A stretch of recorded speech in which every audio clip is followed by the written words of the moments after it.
Hello दोस्त, RRB LP 2024 CBT 1 result और अजमेर के बात करेंगे और प्रयागराज के यहाँ बात करेंगे। ऑलरेडी 12 से 14 आरआरबी के बात कर रखे हैं। वेबसाइट पे प्ले लिस्ट बना हुआ है एलपी का, उसमें डाला हुआ है, वहाँ से भी आप देख सकते हैं। अब यहाँ पे कट ऑफ और सीबीटी 2 एनालिसिस। अजमेर हमेशा रेड जोन रहा करता था और इस बार अजमेर और भोपाल और कह सकते हैं कुछ हद तक प्रयागराज भी ठीक ठाक जोन रहा है, कोई गड़बड़ नहीं रहा जैसा कि लोग डरते थे। इलाहाबाद में तो 25% कट ऑफ गया है एसटी कम्युनिटी के लिए, 100 में से 25 नंबर, बहुत ईजी जोन हो गया है। तो कुल मिला के कई सारे चीज़ें का फैक्टर है, वो सारा चीज़ें बात करेंगे। साथ में सीबीटी 2 में कितना कैंडिडेट है उसका डिटेल इस वीडियो के माध्यम से हम लोग समझेंगे। वेबसाइट पे नहीं जा रहे हैं क्योंकि वेबसाइट पे जाइएगा तो वहाँ भी डाटा मिलेगा। इलाहाबाद में टोटल 3 जोनों की वैकेंसी, 2 अलग अलग है, नॉर्दर्न रेलवे और एनसीआर दोनों मिला के टोटल 847 वैकेंसी है। उसमें 514 यूआर का, 65 एसी का, 63 एसटी का, ओबीसी के लिए 102 और 103 ईडब्ल्यूएस का। लेकिन प्रयागराज में सब में हमने शुरू से बात किया था, ओबीसी का 27.5% रिजर्वेशन और ईडब्ल्यूएस का 10% रिजर्वेशन बराबर था। वैकेंसी के टर्म में देख सकते हैं 102, इवन ईडब्ल्यूएस का ही एक सीट ज़्यादा था। कुल मिला के यूआर में यहाँ ज़्यादा सीट था, बाकी कम्युनिटी का कम सीट था। तो इस कारण से एप्लीकेशन बहुत अलग तरह से डिस्ट्रीब्यूट हुआ। कई सारे आरआरबी में ऐसा रेलवे ने किया था, पता नहीं कारण क्या था, उनकी इंटरनल वैकेंसी क्या थी या जो भी था, लेकिन कुल मिला के ओबीसी के साथ यहाँ कुछ बहुत अच्छा नहीं था। अभी इससे पिछले वीडियो में हमने त्रिवेंद्रम की बात किया था। त्रिवेंद्रम में ओबीसी की मात्र 2 वैकेंसी थी, 234 या 274 कुछ वैकेंसियों में से। तो कुल मिला के कह दिएगा कई जगह अलग अलग है। कई जगह ईडब्ल्यूएस का भी थोड़ा कम है, लेकिन ईडब्ल्यूएस का जनरली 10 से 11% वैकेंसी है। एसटी का भी कई जगह कम है। यूआर में ठीक ठाक इस बार वैकेंसी है, यूआर में कम नहीं दिया है। तो चलिए कुल मिला के जो पैटर्न है उसके बारे में खाली बात कर रहे हैं हम, किसी की भलाई बुराई की बात नहीं करना चाहिए हमें। टोटल हमने जो यहाँ एक्सपेक्टेड कटअप जो बनाया था आपके लिए 43 से 48 75 में से अगर 100 में काम करते हैं तो 57 से 64 के बीच में तो 59 कटअप आया है। तो यूआर का जो हमने अनुमान लगाया था बिल्कुल उतना ही है। एसी में बात करेंगे तो हमने 45 से 52 के बीच में लगाया था, 48 कटअप आया था, तो अनुमान एकदम बिल्कुल सही है। एसटी में हमने लगाया था 44 से 48 नंबर आ जाएगा अगर 100 में, ऐसे 33 से 36 75 में, लेकिन यहाँ पे हमारे अनुमान से बहुत नीचे कटअप है, यानी हमारा अनुमान के हिसाब से बहुत अलग है, नहीं सही है। उसके बाद बात करेंगे ओबीसी में 40 से 45 का कटअप अनुमान लगाया था, 53 से 60 के बीच में बिल्कुल सही है। और ईडब्ल्यूएस का 34 से 40 मतलब 45 से 53 के बीच में 40 है, नहीं सही है। यानी 3 अगली 5 100% सही है और बाकी में नीचे की तरफ है, जितना बोला है उससे नीचे में है। तो हम लोगों ने बात किया ही था कि लोअर साइड कटअप हमेशा ज़्यादा चांस है, क्योंकि हमने जो कर रहे हैं एनालिसिस वो फुल डिटेल पर कर रहे हैं, उसमें 10-15% एरर भी होगा और बहुत सारे कैंडिडेट गलत भी स्कोर शेयर करते हैं, बहुत सारी चीज़ें हैं, तो वो नीचे ही जाएगा, उससे ऊपर नहीं जाएगा, ये फैक्ट था और वो बिल्कुल सही हुआ है उस टर्म में। तो कुल मिला के मैं अपने इलाहाबाद का मैं जो एनालिसिस किया था उससे मैं तो संतुष्ट हूँ। बाकी आपकी एनालिसिस आपके ऊपर छोड़ देते हैं, मैं थोपना नहीं चाहूँगा कि आप हमारी ही बात बोलो। चलिए कोई बात नहीं। अब यहाँ पे टोटल वैकेंसी की टर्म में अगर देखेंगे तो 12,705 कैंडिडेटों को यहाँ लेना था आगे सीबीटी 2 के लिए। लिए कितने हैं? 10,570। 2125 वैकेंसी दान में दे दिए गए। लोग कहते हैं कि वैकेंसी नहीं निकल रहा है और यहाँ पे लोगों के लिए तो क्वालिफाई ही नहीं किए, जिसके कारण से खाली रह गया। उसमें से खाली रहने में सबसे बड़ा रीज़न ईडब्ल्यूएस का है। मात्र 510 कैंडिडेट क्वालिफाई हुए हैं, 1545 होने थे, उसके प्लस में भी 2500-2600 होते, यूआर में भी जाते, कुछ नहीं हुआ, सारा खाली के खाली चला गया। और कह सकते हैं कि कितने कैंडिडेटों का जो मौका मिलता सीबीटी 2 में अपना प्रैक्टिस तैयारी करके आगे के बढ़ने का, वो सब ब्लॉक हो गया। वो भी एक ही वैकेंसी के कारण से, वो केवल ईडब्ल्यूएस के कारण से। तो समझ सकते हैं ओबीसी में वैकेंसी ज़्यादा दे दी, कम दे दिया, तो यहाँ भी लोग यूआर में क्वालिफाई करते थे तो 50-50 किए हैं।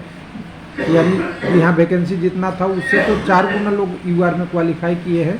यानी टोटल 1530 लोगों को जाना था अपना में, लेकिन गए जितना है 5770 है, यानी 4197 यूआर में क्वालिफाई किए हैं। लेकिन जब भर्ती ही कम लोग भरेंगे, ओबीसी में जब भर्ती ही कम था, पोस्ट ही कम था, उस हिसाब से तो कह सकते हैं कि एक तरीके से यहाँ पे नेगेटिव ही पड़ा, नहीं तो ये 2000 सीट कम नहीं हुआ करता, इतना 15 गुना कैंडिडेट हो जाया करते। उसके बाद अगर एसटी की बात करेंगे तो एसटी में अगर यहाँ पे देखें 1196 लोग क्वालिफाई है, 945 होने चाहिए थे, 251 कम से कम यूआर में है। उसके बाद आपका एसी में 2575 कैंडिडेट क्वालिफाई किए हैं, 1600 कैंडिडेट एसी से यूआर में क्वालिफाई किए हैं।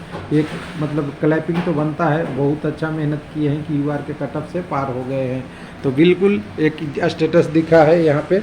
उसके बाद ये आरआरबी को हम करते हैं क्लोज। अगला आरआरबी चलते हैं अजमेर। अजमेर में हमारे मीना भाई साहब लोग जो एसटी का कट ऑफ बढ़ाते थे, अच्छा मेहनत करते थे और टक्कर देते थे ओबीसी और यूआर का। इस बार शायद ठंडा पड़ गए, 761 वैकेंसी देख के बिलासपुर की तरफ चले गए या और कहीं चले गए पिछला पैटर्न का देख के, लेकिन इस बार कुछ यहाँ पे चेंज ही हुआ है। तो यहाँ पे चेंज होने के मतलब आप देखेंगे कट ऑफ किस प्रकार से वेरिएशन किया है, उसको सब पहले देख लेते हैं। 43 से 48 मेरा अनुमान था, जो हमने रिसीव आ गया था, उसको हम अगर 100 में कन्वर्ट करेंगे तो 57 से 64 होगा मेरा हिसाब से, लेकिन आया है 54। तो मतलब मेरे से 2-3 नंबर कम आया है यूआर में, क्योंकि ये पहले से अनुमान था कि यहाँ कट ऑफ ठीक ठाक रहता है, लेकिन नहीं गया है, बिल्कुल फैक्ट है। उसके बाद अगर बात करेंगे 35 से 39 एसी का था, मेरा अनुमान 46 से 52 था, ये भी हमारे कट ऑफ के अनुमान से 8-10 नंबर कम है। उसके बाद अगर एसटी की बात करेंगे तो मेरा अनुमान था कंपटीशन में ठीक ठाक रहते हैं, एसी एसटी बराबर होता है, लेकिन इस बार तो एसटी में बहुत नीचे की तरफ चले गए, क्वालिफाई मार्क्स से थोड़ा सा ऊपर गए हैं, यानी लगभग एकदम बिल्कुल लोअर साइड में। अगर ओबीसी की बात करेंगे तो 53 से 60 का अनुमान था, उससे भी नीचे है। और ईडब्ल्यूएस में 45 से 53 का मेरा अनुमान था, ओरिजिनल रूप से 34 से 40 से वो भी नीचे है।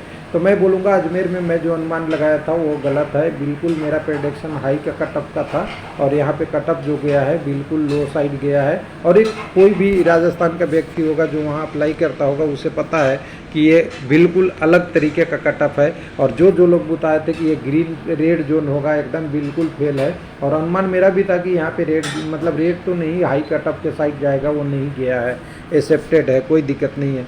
यहाँ पे अगर टोटल कैंडिडेट की बात करेंगे तो 11,415 कैंडिडेट लेने थे, 15 गुना के हिसाब से लिया गया है, 10,570 यानी 845 कैंडिडेट कम हुए, वो भी ईडब्ल्यूएस में कम हुए हैं। टोटल 1110 कैंडिडेट ईडब्ल्यूएस में ओरिजिनल जाने थे प्लस यूआर छोड़ के 510 ही गए हैं, तो ये तो 600 तो यहीं से कम हो गया। यूआर में 562 लोग सीबीटी 2 में प्रतिभा में भाग लेंगे, 2575 एसी से लेंगे, 1196 एसटी से लेंगे और ओबीसी से 5727 कैंडिडेट लेंगे। ओबीसी से 2627 लोग यूआर में भाग लिए हैं, 356 लोग आपके यूआर में भाग लेंगे लगभग आपके एसटी से, और एसी से 880 लोग लेंगे। अब यहाँ पे सवाल उठता है, सबसे बड़ा लोगों के मन में सवाल है कि क्या मैं अगर एसी एसटी ओबीसी या ईडब्ल्यूएस से सीबीटी 1 क्वालिफाई हूँ तो सीबीटी 2 में क्या मैं इसी एसी एसटी ओबीसी ईडब्ल्यूएस में क्वालिफाई करूँगा? तो मैं कहूँगा नहीं, बिल्कुल नहीं, आप यूआर में जा सकते हैं। ऐसा रूल है कि सीबीटी क्वालिफाई नेचर है, और क्वालिफाई के बाद जो मेरिट बनेगी वो सीबीटी 2 के पार्ट ए से बनेगी। पार्ट बी भी क्वालिफाई नेचर है, तो पार्ट बी का नंबर नहीं जुड़ेगा, चाहे कितना भी नंबर लाइए, आपको 35% मिनिमम लाना है, 35% से कम लाए तो पार्ट ए का आपका सिलेक्शन नहीं होगा। और पार्ट बी के लिए हमने www.railwaylifeLP.com पे PDF तीनों सेक्शन का इलेक्ट्रिकल, ऑटोमोबाइल एंड मैकेनिकल और electronics and radio TV mechanic का हमने डाल दिया है।